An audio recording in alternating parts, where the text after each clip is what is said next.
안녕하십니까. KBS 9시 부산뉴스입니다. 오태원 부산 북구청장이 발달장애인을 낳은 게 죄라는 취지의 발언을 한 것과 관련해 파문이 확산하고 있습니다. 오 구청장이 오늘 공식 사과했지만 야당에서 사퇴 요구가 잇따랐습니다. 국민의힘은 징계 절차에 착수하기로 했습니다. 보도에 김옥천 기자입니다. 지난 17일 언론 간담회에서 발달장애인 관련 이야기를 하다 죄가 있다면 안 낳아야 하는데 왜 낳았냐는 발언을 해 논란에 휩싸인 오태원 부산 북구청장. 파문이 확산하자 오 구청장은 오늘 부산 장애인 부모회를 직접 찾아 사과했습니다. 장애인 부모님들의 마음이 안타깝고 순간적으로 감정이 북받쳐 경솔한 발언을 했다며 발달장애인과 가족의 처우 개선에 앞장서겠다고 말했습니다. 부산 장애인 부모회는 단순한 사과에 그칠 것이 아니라며 내일 오 청장과 장애인 정책 관련 면담을 하기로 했습니다. 장애라는 개성을 가진 사람이 불리함이 없는 일상을 살도록 만들어내는 것이 우리가 그분들에게 권한을 드린 이유지 않겠습니까? 정치권에서도 파장이 확산하고 있습니다. 국민의힘 중앙윤리위원회는 오태원 구청장에 대한 징계 논의에 착수했습니다. 윤리위원회는 사안의 심각성을 인지하고 중앙윤리위원장이 긴급회의를 소집했다며 오는 24일 회의를 열고 안건을 심의하겠다고 밝혀 오 구청장의 징계 여부도 함께 결정될 것으로 보입니다. 이에 앞서 더불어민주당은 국민의힘의 오 구청장의 제명을 요청했고 자식을 낳아 기르려 애쓰는 것이 부모의 죄가 됩니까? 오태원 부산 북구청장의 막말은 노골적인 장애 혐오이자 약자에 대한 사회적 테러입니다. 정의당 부산시당은 이미 선거법 위반 혐의로 1심에서 당선 무효형을 받은 오 청장은 이번 사건으로 자진 사퇴해야 한다고 촉구했습니다. KBS 뉴스 김옥천입니다. 부산시는 올해를 세계 중추도시로 도약하기 위한 원년으로 선언했는데 그 기반이 될 특별법의 밑그림이 완성됐습니다. 이 특별법은 규제 자유특구 지정을 통해 물류와 신산업, 금융 등을 키우겠다는 것이 핵심입니다. 법안에 담긴 내용, 노준철 기자가 짚어봤습니다. 세계 중추도시 글로벌 허브도시 특별법은 부산의 미래 먹거리, 성장 동력을 지원하는 게 주요 내용입니다. 신공항과 신항, 철도를 연계한 규제 자유 구역인 강서구 국제물류특구, 디지털 첨단 융복합 산업의 전진 기지가 될 해운대 도심융합특구, 정책금융기관과 기업을 모아 미래 금융산업을 선도할 남구 금융특구, 복합 리조트 허가와 여행객 관세 면제, 국가도시공원을 갖춘 북한관광특구, 외국의 교육 의료기관의 설립과 운영을 담은 에코델타시티 교육특구. 이처럼 특별법은 부산의 3개에서 5개의 규제 자유특구를 동시에 지정 가동할 수 있게 합니다. 특히 무세금, 무규제, 무비자, 무언어 장벽 등 전례 없는 제도적 지원도 뒷받침하도록 했습니다. 부산을 국제적으로 사람과 돈과 기업이 자유롭게 왕래할 수 있는 비즈니스 자유도시를 만들 수 있는 획기적인 지원이 필요하다. 또 속도를 내기 위해 국무총리를 위원장으로 두는 글로벌 허브도시 조성위원회를 설치하는 것도 포함됐습니다. 특별법은 국회의원 서명을 거쳐 이번 주 발의됩니다. 이번 주 목요일 날 이제 발의를 할 예정에 있습니다. 그리고 2월 임시 국회 때 반드시 통과될 수 있도록 최선의 노력을 할 계획입니다. 특별법이 국회 문턱을 넘으면 부산이 동북아를 넘어 세계 중추도시로 도약할 법적 기반을 갖추게 될 전망입니다. KBS 뉴스 노준철입니다.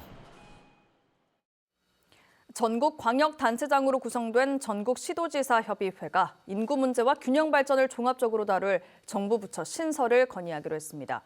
균형 발전을 담당할 정부 부처 신설에 대해 지방정부 중심의 공론화가 시작된 셈입니다. 보도에 손원혁 기자입니다. 연초부터 정치권에서 앞다퉈 내놓고 있는 저출생 대책, 인구부와 같은 정부 부처 신설 논의로 이어지고 있습니다. 이런 가운데 전국 시도지사 협의회에서는 균형 발전을 위한 정부 부처 신설이 제안됐습니다. 정치권에서 불붙기 시작한 인구부 신설을 넘어 가칭 인구지역 균형발전부가 되어야 한다는 것입니다. 저출생 원인 가운데 하나가 바로 수도권 집중이기 때문에 이 둘을 떼놓고 볼 수 없다는 문제의식입니다. 지역균형발전 정책을 통합하고 또 집행할 수 있는 부처가 생긴다는 점에서 지역균형발전에 큰 도움이 될 것으로 생각합니다.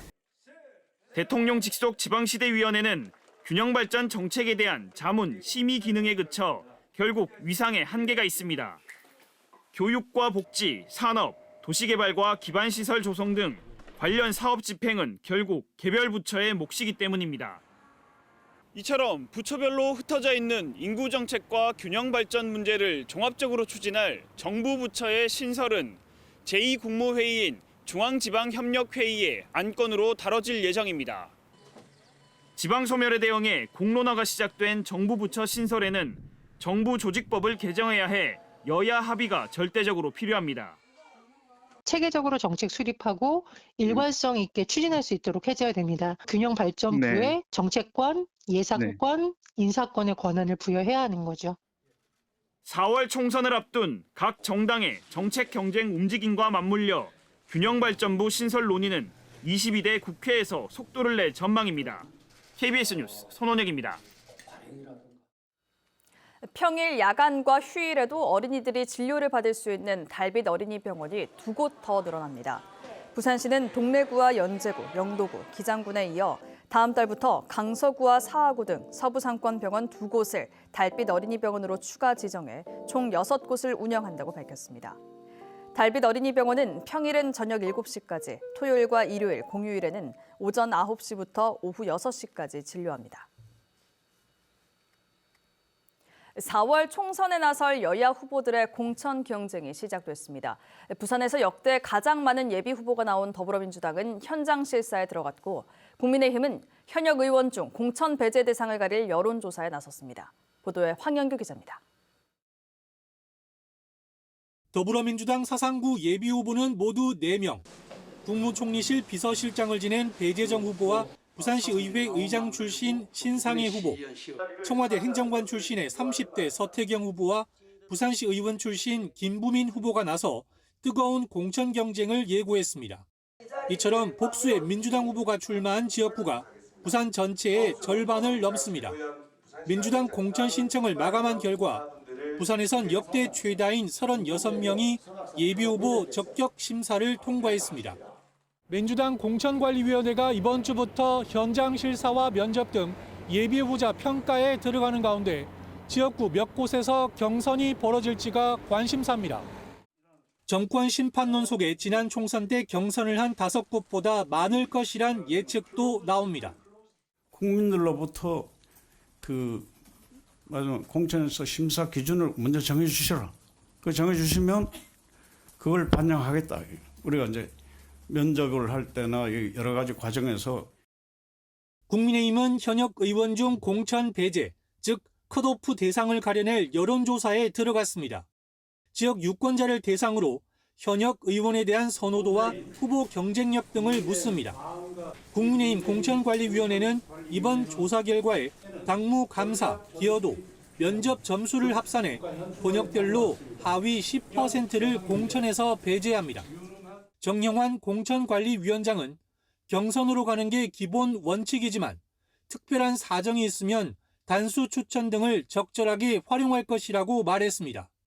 당무 감사에서 낮은 점수를 받은 부산 일부 현역 의원은 교체 지수 비중의 40%를 차지하는 컷오프 조사에 따라 공천에서 배제될 수 있다는 전망도 나옵니다. KBS 뉴스 황현규입니다.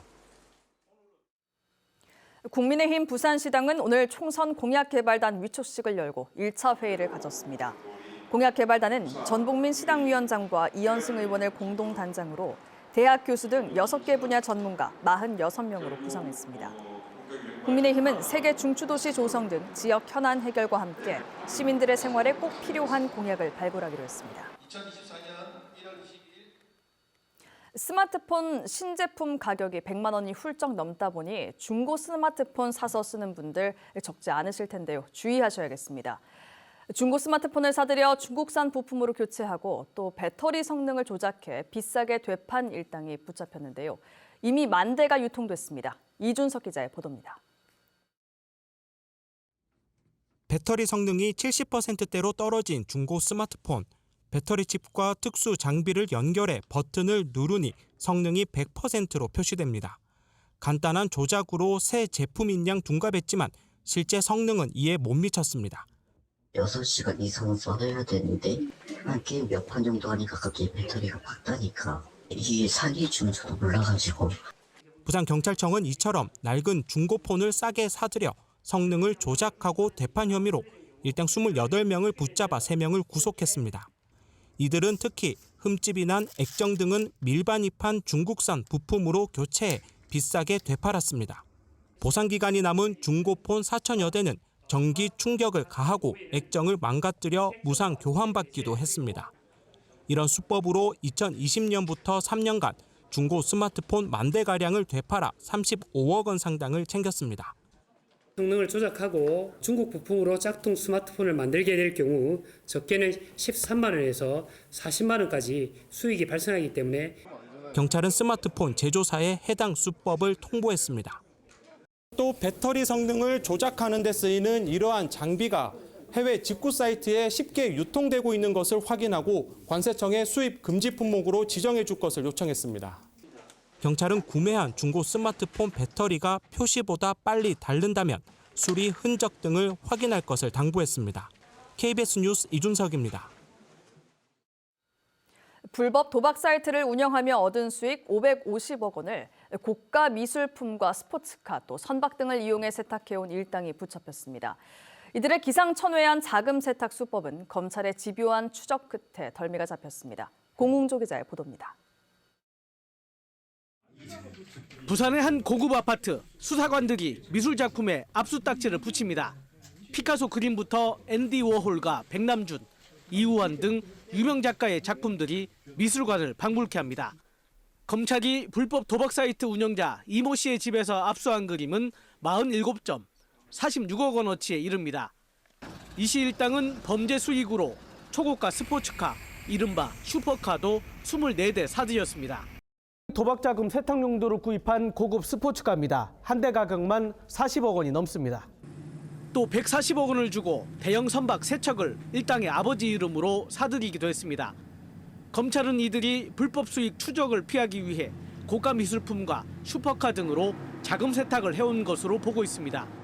이 과정에서 서울 강남의 빌딩과 부산 해운대 아파트 등 부동산 445억 원어치를 샀다 되팔아 시세 차익을 얻기도 했다고 검찰은 설명했습니다.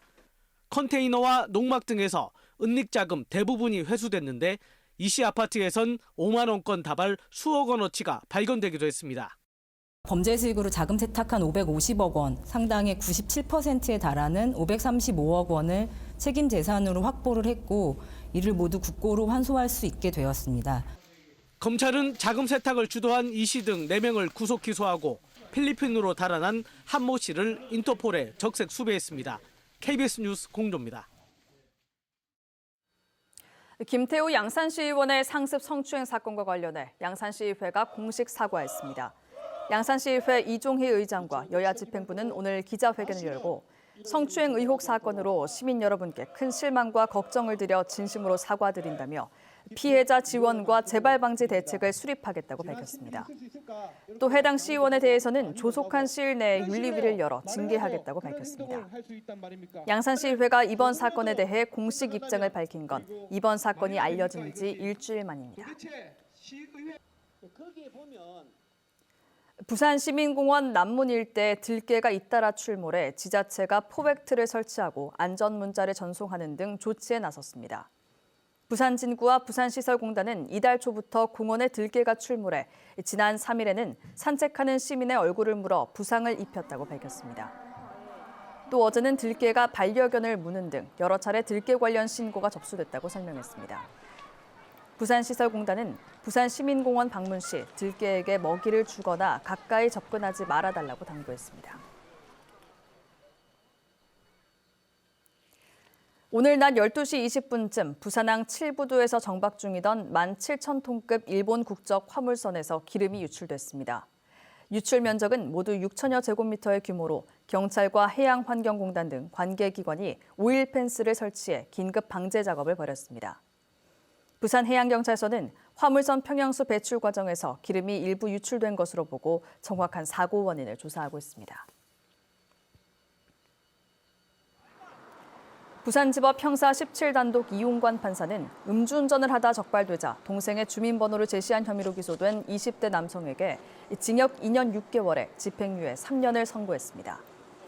이 남성은 지난해 4월 부산 부산진구에서 영도구까지 약 9km의 구간을 면허 취소 수준의 만취 상태로 운전하고 경찰에 붙잡히자 동생 이름과 주민등록번호를 제출한 혐의로 기소됐습니다.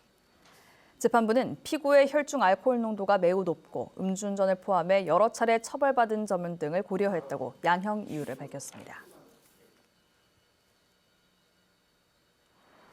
부산국제영화제 임원추천위원회가 임기 4년의 신임 이사장 후보로 박광수 전 한국예술종합학교 영상원 교수를 단독 추천했습니다. 지금까지 부산에서 전해드렸습니다.